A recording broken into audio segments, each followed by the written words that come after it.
안녕하세요. 저는 귀여운 손녀를 키우고 있는 평범한 할머니입니다. 여러분들은 사주팔자, 미신, 이런 것들을 믿으시는 편입니까? 믿으실지 안 믿으실지 모르겠지만 저는 한때 안 믿는 사람이었어요. 과거엔 안 믿는 사람이었으나 지금은 솔직히 진짜 그런 게 있는지 잘 모르겠어요. 어쩌면 정말 사주라는 게 실제로 존재하는 게 아닐까라는 생각이 가끔 들 때도 있어요. 왜 제가 이런 고민을 하게 됐는지 지금부터 여러분들께 들려드리려고 해요. 제 이야기를 듣고 여러분들은 어떻게 생각하는지도 궁금해지네요. 저는 아까 말씀드렸다시피 미신을 전혀 안 믿는 사람이었어요. 하지만 저희 어머니께서는 미신에 굉장히 맹신하시던 분이셨죠. 그래서 제가 아주 갓난아기 때 어머니께서 제 사주를 본 적이 있으셨어요. 저는 타고난 팔자가 사나워서 주변 사람을 잃기 쉽다고 했다는 거예요. 특히나 남자와는 상극이고 여자와 잘 맞는다고 했다더라고요.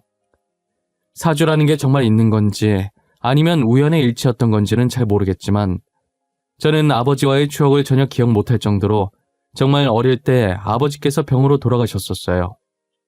그래서인지 안 그래도 미신에 맹신하던 어머니는 확실히 사주팔자가 있다고 믿게 되셨고 늘 제게 사람을 사귈 때 깊게 사귀지 말고 남자는 피하라고 하시더라고요. 심지어 좋은 사주를 가진 생일을 돈 주고 사자는 말도 안 되는 소리까지 하셨었어요. 저는 미신을 안 믿었으니 당연히 사주팔자 같은 것도 믿지 않았죠. 그래서 어머니의 말씀을 주의 깊게 새겨듣지를 않았고 돈 주고 생일 사서 팔자 바꾸면 모든 사람이 다 생일을 돈 주고 사겠다고 말 같지도 않은 소리 하지 말라고 했어요. 어머니는 정말 제 생일을 살 기세였지만 저의 만류로 사지 않으셨어요. 저는 홀어머니 밑에서 자라 대학은 생각도 하지 않았고 고등학교도 겨우 졸업한 후 졸업을 하자마자 남들보다 일찍이 일을 시작했었어요. 당시 저는 쉬는 날 같은 거 없이 평일엔 공장, 주말엔 식당 일을 하면서 닥치는 대로 돈을 모았어요. 거기다 낮에 식당을 열면 오전에 남는 시간도 아까워서 오전에만 가는 아르바이트를 구해서 일을 했었어요. 그렇게 저는 잠자는 시간을 제외한 나머지 시간은 일을 하며 열심히 살았었어요. 이런 식으로 하루도 빠짐없이 매일을 바쁘게 일하다 보니 당연히 연애할 시간도, 아니 연애를 해야겠다는 생각을 할 시간도 없었어요. 그러다 공장에서 같이 일하던 제 또래 남자와 연애를 하고 결혼까지 하게 되었어요. 저희는 결혼 후 신혼집으로 원룸을 구해 공장을 계속 다니며 밑바닥부터 시작을 했어요. 저는 주말마다 하던 식당 일을 그만두고 각종 자격증 따서 공장을 나와 다른 회사에 취직을 했고 남편은 공장 사장님께 잘 보여 운 좋게 다른 건설회사에 좋은 조건으로 취직을 할 수 있게 됐어요. 남편과 저는 회사에 들어가기 위해 안 해본 일도 안 해본 공부도 없었던 것 같아요. 그래도 저희가 운이 따라주는지 둘 다 꽤나 괜찮은 회사에 들어가게 되었죠. 게다가 그동안 모아왔던 돈과 공장에서 받은 퇴직금으로 전세지만 빌라로 이사도 가게 되었어요. 그동안 돈 모은다고 이세 계획은 없었는데 결혼한 지 3년 만에 이사 가고 처음으로 이세 계획도 짰었어요. 임신이라는 게 결코 쉬운 일이 아니라는 걸 알고 마음의 준비를 단단히 하고 있었어요. 그런데 저희가 예상했던 것과 다르게 한 번만에 바로 임신이 된 거예요. 매일 일에 찌들려 있던 저희는 임신 소식에 처음으로 활짝 웃어본 것 같아요. 저와 남편은 부부금슬이 좋아서 싸워본 적도 사소한 말다툼을 해본 적도 없었어요. 그런 저희가 딱 한 번 말다툼 아닌 말다툼을 했던 게 임신 후 직장 문제 때문이었는데요. 저는 계속 일을 할 수 있었는데 남편은 아이보다는 제가 걱정돼서 일을 그만두게 하더라고요. 아무래도 제 영양분이 다 아이한테 가고 거기다 일하다 보면 스트레스까지 더해지니까 남편은 제 몸이 망가질까봐 그게 제일 걱정이었던 거예요. 당신 일 그만두면 안 돼? 나 진짜 당신 건강 해칠까봐 걱정이야. 아기야 뭐 잘못되더라도 다시 가지면 되는 거지만 당신이 아픈 건 도저히 못 보겠어. 아이고 또 벌써부터 오버하시네. 내가 알아서 잘해 이 양반아. 내가 어떻게 들어간 회사인데 육아휴직 쓸 수 있을 때까진 버틸 거야. 아, 몸 상하면 어쩌려고 그래, 정말. 나는 당신밖에 없어. 아이보다 당신이 더 중요하다고. 그러니까 회사 다시 잘 생각해봐. 나는 당신이 그만두는 게 맞다고 봐. 여보, 밖에 나가서 그 소리 하면 유난이라는 소리 들어. 혹시 나 임신한 몸으로 전쟁터 나가니? 만삭인 몸 이끌고 나보다 더한 일 하시는 분들도 있어. 그러니까 걱정 그만해. 결국 제 고집을 꺾지 못한 남편은 출근을 하되 최대한 무리 안 가는 선에서 일하라고 신신당부를 했어요. 그래도 이게 다 남편이 저를 걱정해서 이러는 거니까 말다툼을 해도 기분이 나쁘진 않더라고요. 저는 만삭이 될 때까지 일을 하고 육아휴직을 받은 후에 아들을 무사히 출산했어요. 그리고 어느 정도 육아를 해놓고 아들을 저희 집과 가까운 친정어머니 집에 맡겨두고 복직을 하게 됐어요.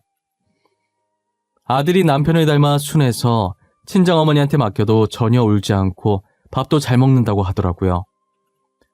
저희는 뱃속에서부터 얌전해서 효자라고 생각했는데 태어나서도 효자라며 아들 바보가 되어 있었죠.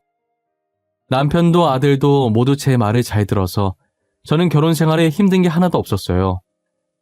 오히려 이 사람과 결혼해서 아이를 낳고 살길 잘했다는 생각이 많이 들었죠. 지금처럼 이대로 싸우지 않고 셋이서 평생 같이 살자는 다짐도 많이 했었고요.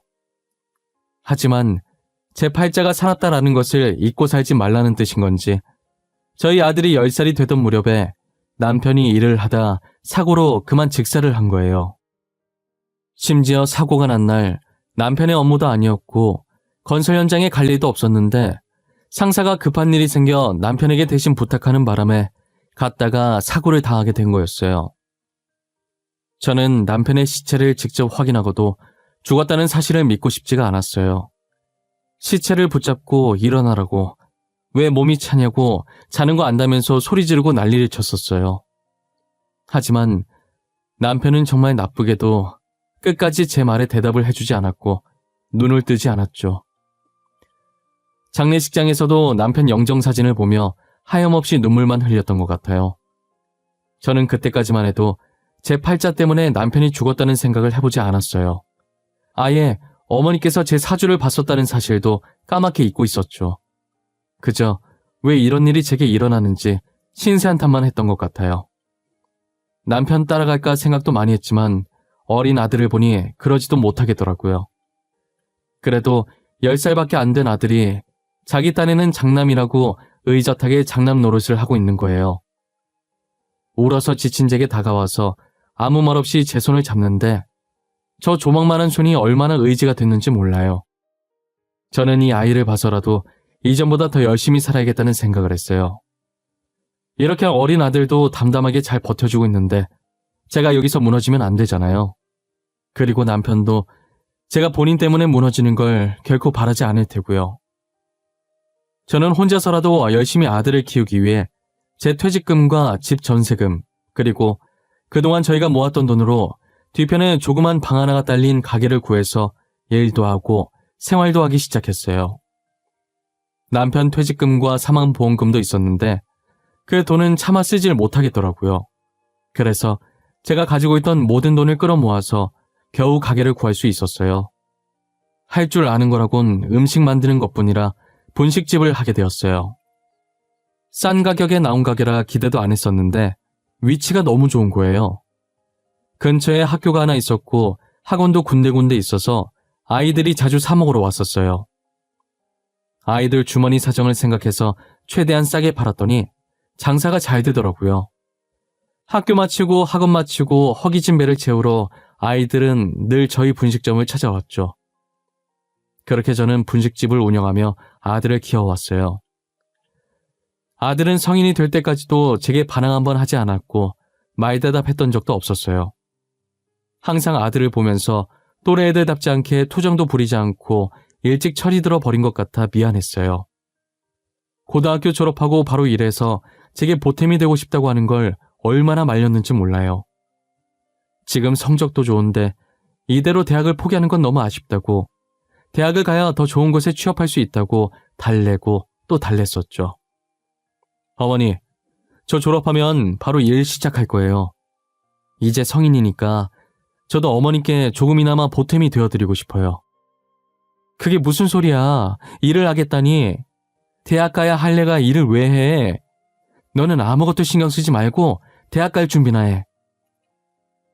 싫어요. 저도 일할래요. 돈 벌 거예요.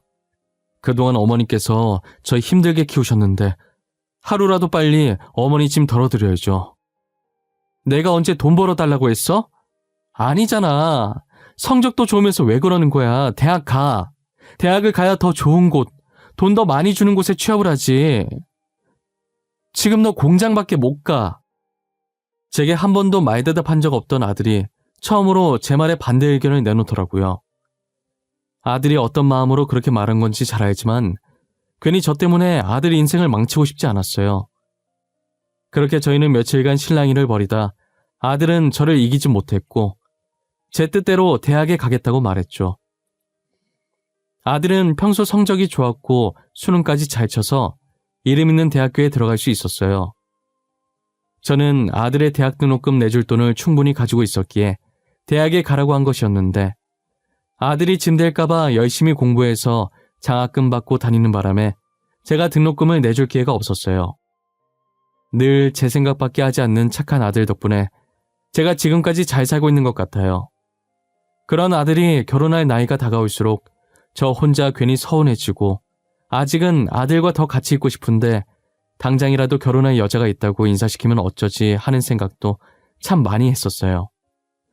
역시나 제가 한창 생각이 많아졌을 때 아들이 며느리감을 데리고 왔더라고요.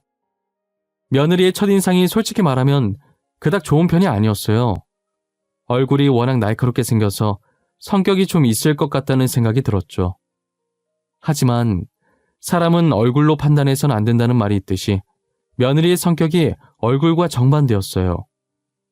얼굴은 까칠 도도한 반면 성격은 저희 아들이랑 똑같이 순둥하고 순수하더라고요. 제가 그냥 보내는 건 아닌 것 같아서 음식이라도 좀 내오려고 하면 제 뒤를 졸졸 따라다니며 자기가 뭐라도 도우려고 하는 모습이 너무 귀엽고 이뻐 보였어요. 어머님, 혹시 제가 도와드릴 건 없을까요? 저 과일 내놓으시려고 꺼내신 거죠? 그거 제가 들고 나갈게요. 저 반찬들도 식탁에 올려놓으면 되죠? 아이고, 괜찮아요. 내가 할게요. 손님은 대접을 받아야지. 이런 거에서 쓰나. 내가 할 테니까 우리 아들 옆에서 편하게 앉아있어요. 어른이 이렇게 바삐 움직이고 계신데 제가 가면 어떻게 가만히 있어요. 괜찮으니까 편하게 시켜주세요, 어머님. 괜찮다니까 그러네. 그럼 아가씨는 앉아있어요. 차라리 내가 아들 시킬게. 아가씨도 남의 귀한 집 자식인데 시켜 먹으면 안 되지. 그래, 내가 할게. 저기서 쉬고 있어. 손님이 무슨 일을 해. 엄마, 이거 가지고 나가면 되는 거지. 필요한 거 빼놓으면 내가 가지고 나갈게. 아이, 그래도 그럼 밥이랑 수저만 내가 가지고 나갈게. 이건 나도 양보 못해. 어머님, 밥은 저한테 주세요. 얻어먹는데 하나라도 도와야 제 마음이 편해요. 제게 잘 보이려고 일부러 가식을 떠는 게 아니라 원래 본인의 모습이라는 게 느껴졌어요. 밥을 먹으며 이런저런 얘기를 했는데 며느리가 저희 아들처럼 홀아버지 밑에서 자란 아이였더라고요. 아버지께 교육을 어찌나 잘 받았는지 말과 행동이 요즘 애들 같아 보이지 않았고 홀어머니 밑에서 자라 철이 일찍 든 저희 아들이랑 비슷한 게 끼리끼리 잘 만났다는 생각이 들었어요. 저는 이런 아이라면 결혼도 하고 둘이서 평생 싸울 일 없겠다 싶어서 바로 결혼을 허락했어요. 그날 며느리와 함께했던 건 잠깐의 시간이었지만 그 시간 동안 서로를 배려하는 모습이 정말 보기 좋았어요. 결혼하고 며느리는 저와 같이 살기를 원했지만 제가 한사코 반대를 했고 같이 살지 못한다면 일이라도 도와드리고 싶다고 하길래 저는 며느리 고집을 꺾지 못하고 결국 같이 일을 하기 시작했어요. 눈치도 빠르고 손도 얼마나 야물딱지던지 제가 따로 손댈 구석이 하나도 없었어요. 주변에서 며느리와 있으면 자주 부딪힌다는 말을 자주 들었어서 걱정을 많이 했었는데 걱정과 달리 저는 며느리와 사이좋게 행복하고 재미있게 일을 했던 것 같아요. 그리고 며느리가 손자와 손녀까지 낳아서 저희 집엔 아이든 어른이든 웃음소리가 끊이질 않았죠. 저희 가족들 중에 누구 하나 화내는 성격이 없어서 항상 평화로웠어요. 이 평화로움이 평생 지속되길 바랐지만 저희의 평화가 깨지는데 5년이라는 시간밖에 걸리지 않았어요. 저희 큰 손자가 5살이 되던 무렵이었는데요. 저와 며느리는 여느 때처럼 가게에서 일을 하고 있었어요. 그때 주머니 안에 넣어둔 전화가 요란하게 울렸지만 그날따라 손님이 많아서 전화 받을 틈이 없었죠. 어느 정도 사람들이 빠졌을 때 물 마시며 숨을 돌리려는 순간에 다시 전화가 울리더라고요. 번호도 확인 안 하고 받았는데 병원이라고 저희 아들이 사고를 당했는데 위급하다고 하는 거예요. 저는 그대로 휴대폰을 떨어뜨리고 정신이 풀린 채로 허겁지겁 병원으로 달려갔어요. 며느리가 뒤에서 어디 가냐며 저를 불렀지만 제 귀에 들리지 않았어요. 병원으로 가는 택시 안에서도 제발 사람만 있어달라고 기도하고 또 기도했죠. 저는 택시 내리면서 신발 한 짝을 떨어뜨린 것도 모른 채 병원 안에서 아들을 찾아다니기 바빴어요. 하지만 병원에 도착하니 이미 아들은 숨을 거둔 뒤였고 저를 반기는 건 흰 천을 뒤집어 쓴 아들이었어요. 숨을 한번 들이킨 뒤 떨리는 손으로 흰 천을 내려 얼굴을 확인하는데 아들의 몰골이 처참하더라고요. 저는 다리에 힘이 풀려 그대로 주저앉아 아무 말도 못하고 눈물만 흘리고 있었어요. 며느리는 떨어뜨린 제 휴대폰을 열어 최근 기록에 있던 번호로 전화해 병원인 것을 확인했고 뒤늦게 저를 찾으러 병원을 뛰어다니다 저와 아들을 발견하곤 소리를 지르며 손으로 입을 막았어요. 제가 정신을 못 차리고 있자 며느리가 침착하게 의사에게 무슨 상황이냐고 물어보더라고요. 선생님, 저희 남편 어떻게 하다가 이렇게 된 건가요? 교통사고 난 건가요?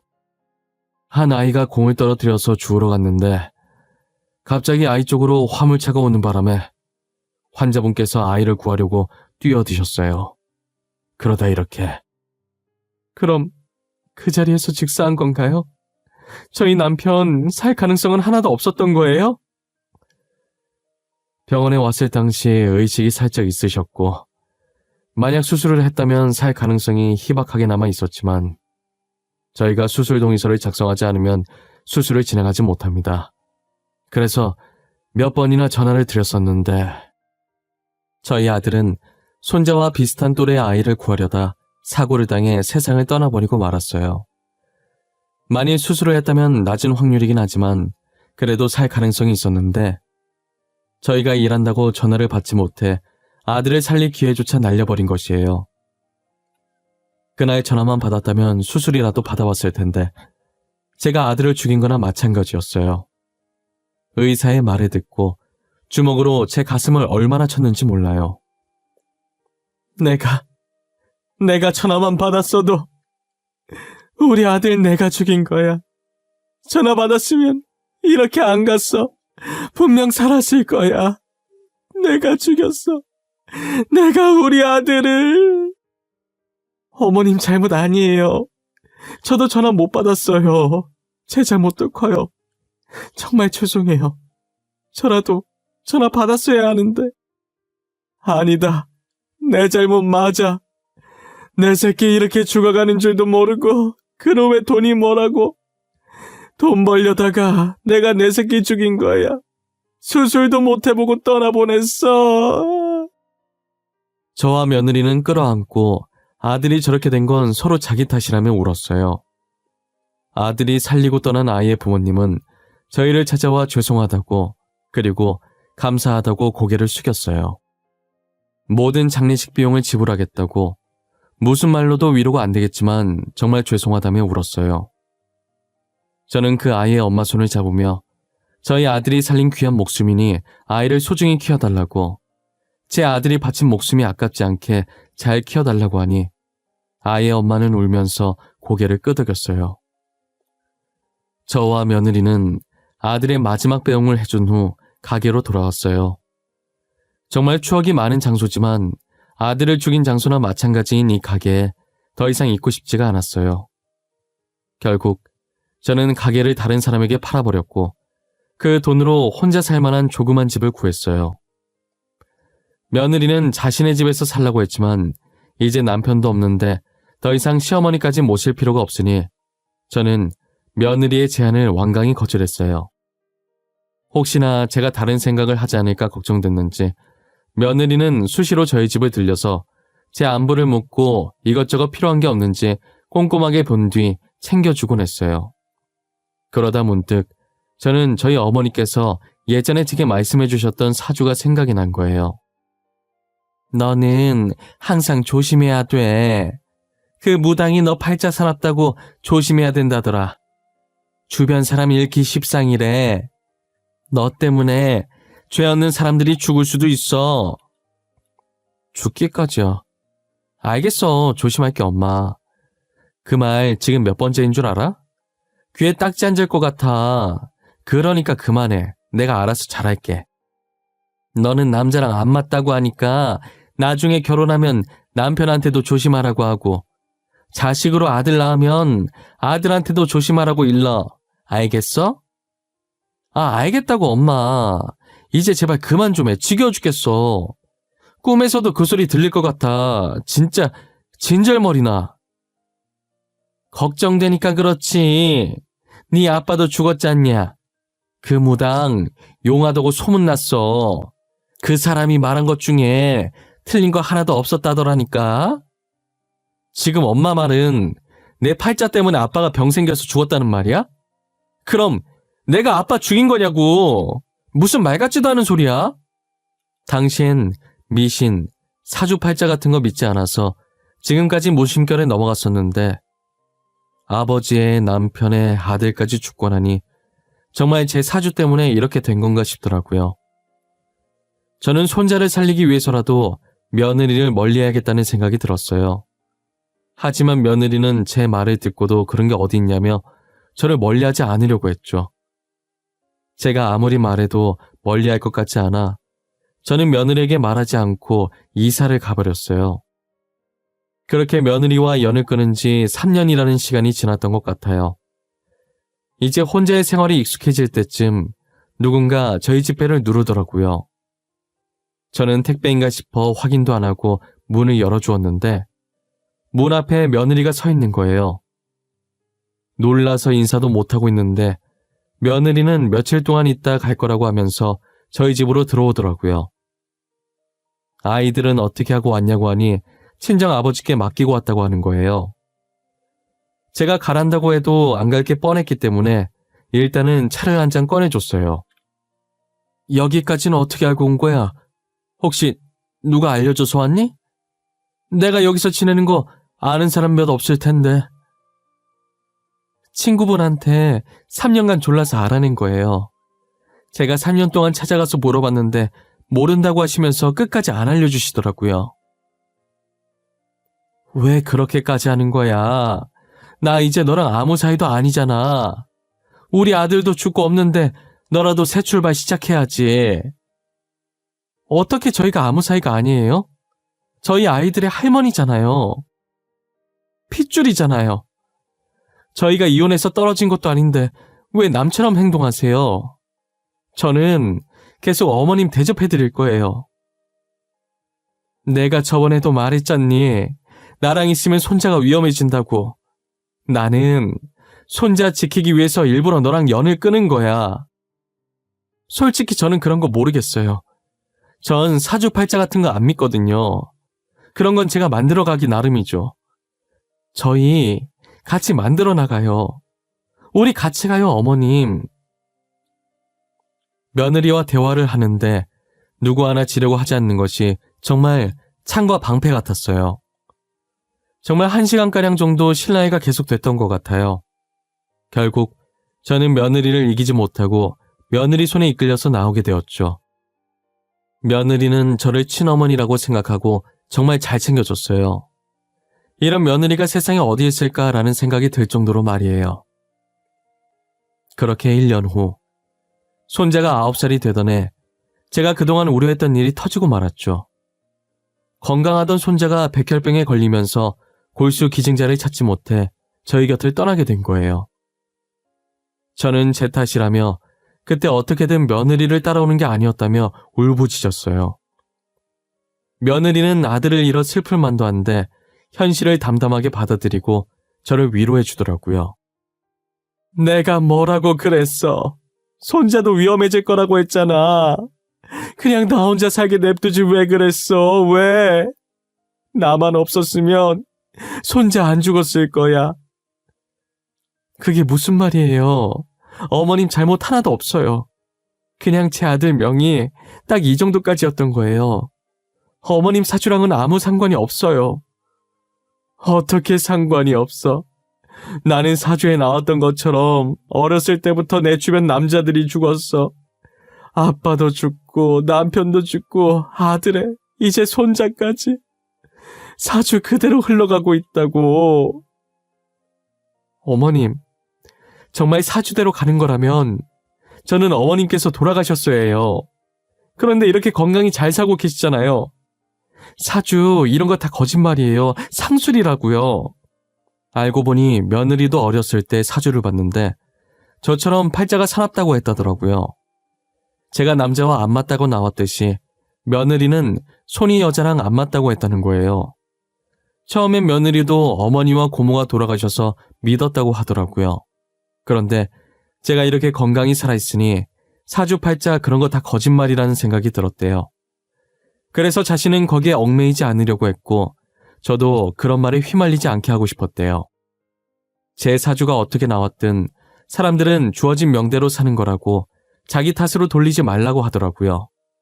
사람이 죽는다는 게 그렇게 말처럼 쉬운 것도 아니고 며느리가 하는 말도 맞는 것 같은 거예요. 아버지, 남편, 아들, 손자의 죽음은 제가 어떻게 할 수 없는 사고였고 병이었으니까요. 정말 사주팔자라는 게 있다면 이 세상 모든 사람들이 다 좋은 사주 샀을 거라고 하더라고요. 예전에 제가 어머니에게 했던 말을 며느리가 그대로 해서 놀랐었어요. 애당초에 사주를 돈으로 사고 팔 수 있다는 게 말이 안 되잖아요. 그래서 저는 더 이상 사주에 얽매이지 않아야겠다고 생각했어요. 손자의 마지막 가는 길을 본 후 며느리와 저는 일상으로 돌아왔어요. 며느리는 여전히 저를 자신의 친어머니처럼 잘 챙겨주며 살고 있어요. 저도 며느리를 딸 삼아 아들에게 못해줬던 것들을 해주고 있죠. 이 일이 있었던 것도 벌써 15년 전 일이네요. 현재 며느리는 저희 추억이 가득 담겨 있는 분식점을 다시 매입해 계속 운영 중이고 제 손녀는 건강히 자라 이제 곧 성인을 앞두고 있어요. 자기 아빠 닮아 공부를 잘했던 손녀는 의대를 가려고 준비 중이에요.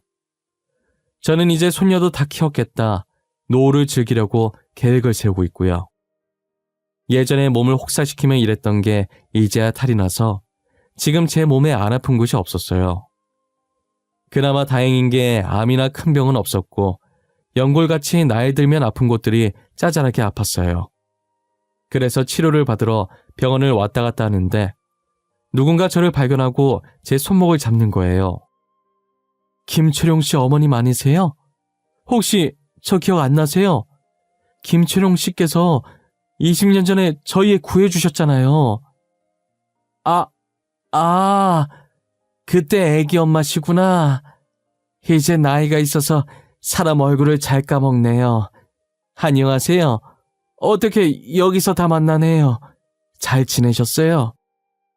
저야 아드님 덕분에 아들과 잘 지냈지만 어머님은 어떻게 지내셨어요? 제가 어머님 안부 묻는 것도 정말 실례네요. 실례될 게 뭐가 있어요. 저도 잘 지냈어요. 그런데 병원에 어쩐 일이세요? 어디 아프신가? 저희 아들이 이 병원에 근무하거든요. 아드님이 살려주신 저희 아들 지금 잘 컸어요. 어머님 말씀처럼 저희가 소중히 잘 키웠어요. 나중에 아드님 만나면 떳떳하게 말할 수 있을 만큼요. 제 손목을 잡아챈 건 다름 아닌 저희 아들이 살린 아이의 엄마였어요. 저는 20년이라는 세월이 흘러 이미 아이의 엄마 얼굴을 잊은 지 오래였지만 아이의 엄마는 한순간도 제 얼굴을, 아들 이름을 잊은 적이 없다고 하더라고요. 그리고 늘 제가 한 말을 가슴속에 새기고 아이를 열심히 키우려고 애썼다고 했어요. 그런데 인연이라는 게 무서운 게 어떻게 많은 병원 중에 제가 다니는 병원 의사가 되었을까요? 저와 아이의 엄마는 어떻게 이런 인연이 다 있냐며 신기해했죠. 저는 아이의 엄마와 연락처를 교환해 종종 연락을 하곤 해요. 안 그래도 된다고 했는데 계속 음식 같은 것들을 제게 선물로 보내기도 했죠. 아들이 맺어준 좋은 인연들 덕분에 제 노후는 든든한 것 같네요. 며느리도 아이의 엄마도 이렇게나 저를 챙겨주니 말이에요. 이 행복도 언제까지 갈 수 있을지 모르겠지만 15년간 아무 일 없었던 것처럼 앞으로도 제 주위에 있는 인연들과 아무 탈 없이 잘 지냈으면 좋겠습니다. 제 사연은 이렇게 마치려고 합니다. 이 사연을 보시는 모든 분들도 부디 건강하시고 행복하셨으면 좋겠어요. 사주팔자에 얽매이지 마시고 본인 삶은 본인이 만들어 나가셨으면 좋겠습니다. 저도 남은 생 행복하고 즐겁게 살도록 노력할게요. 감사합니다.